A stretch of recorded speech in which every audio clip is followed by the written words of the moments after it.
Bonjour, savez-vous la raison principale derrière les inondations? Même si on aime les infrastructures et l'environnement urbain, ils ont certainement leurs inconvénients. Les villes représentent une transformation remarquable du paysage.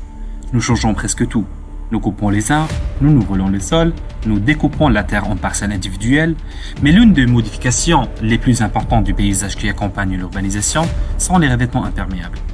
Il s'agit de tout ce qui empêche la pluie de s'infiltrer dans le sous-sol, tels que les bâtiments, les trottoirs, les allées et surtout les rues et les parkings. Les revêtements imperméables sont un grand problème. Lorsqu'il pleut, l'eau doit aller quelque part. S'il ne peut pas s'infiltrer dans le sol, cela signifie une augmentation de l'ampleur des inondations et de la quantité de pollution dans les cours d'eau. Bonjour, je suis Khaled Seyfeddine, doctorat à l'Institut Pascal, sous la direction des professeurs Sofiane Amizian et Evelyne Toussaint, et aujourd'hui, je vous présente mon sujet de thèse. Mon sujet est la mise au point d'une solution de revêtement drainant à effet rafraîchissant.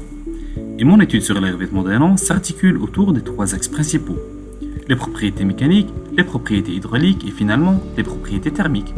Les revêtements en béton drainant font partie des revêtements perméables les plus courantes. Ils se caractérisent par une structure poreuse qui permet à l'eau de s'infiltrer.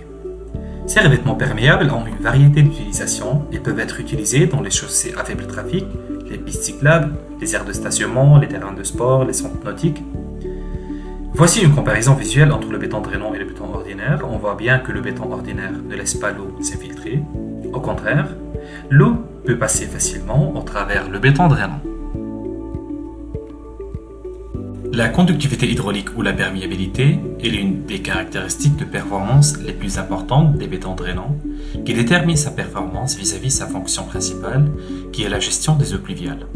Cette figure montre une relation exponentielle entre la perméabilité du béton drainant et sa porosité. La perméabilité minimale recommandée est égale à 1 mm/s, qui est nécessaire pour éviter les risques de colmatage. Cette vidéo montre la méthode de mesure de perméabilité à l'aide d'un perméamètre à charge variable. L'essai consiste à déterminer la vitesse de percolation en mesurant le temps moyen d'écoulement d'une quantité déterminée d'eau à charge variable à travers d'une surface de mesure spécifiée. L'un des points faibles du béton drainant est sa faible résistance mécanique par rapport au béton conventionnel.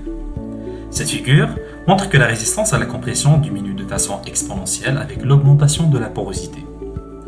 Pour une utilisation structurelle comme chaussée à faible trafic, le béton drainant doit avoir une résistance à la compression supérieure à 17 MPa.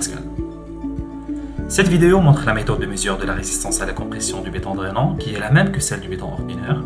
On peut aussi remarquer visuellement la différence entre ces deux types de béton. Et finalement, concernant les propriétés thermiques, ces revêtements drainants sont aussi efficaces pour atténuer l'effet du lot de chaleur urbain via le refroidissement par évaporation. Le lot de chaleur urbain est défini comme une zone urbaine qui a une température significativement plus élevée que celle des zones rurales et suburbaines environnantes. Mais alors, comment les chaussées drainantes peuvent avoir un effet rafraîchissant? Voici le bilan énergétique de la surface d'une chaussée. L'énergie rayonnante nette captée par la surface est épuisée par les échanges de chaleur sensibles qui se produisent entre la surface et l'atmosphère d'une part, et par les échanges conductifs entre la surface et le sol d'autre part. L'objectif des chaussées rafraîchissantes est de modifier le bilan énergétique de surface de manière à réduire le terme H de l'équation. Et donc avec la présence de l'évaporation, on vient diminuer la valeur de H et donc il y aura moins d'échanges de chaleur sensible entre les chaussées et l'air.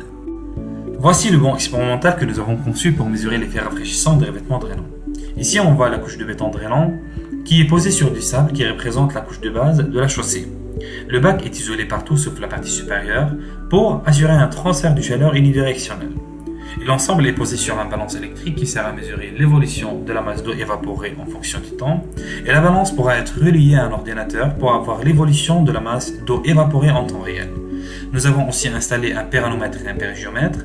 Et ce banc est aussi équipé de deux capteurs de température optiques qui servent à mesurer la température de surface et deux autres capteurs de température installés à l'intérieur du bac. Ce banc expérimental est aussi équipé par un interrupteur et réglage de la puissance de deux lampes infrarouges qui sont placées au-dessus du bac et qui ont une puissance maximale de 1000 watts.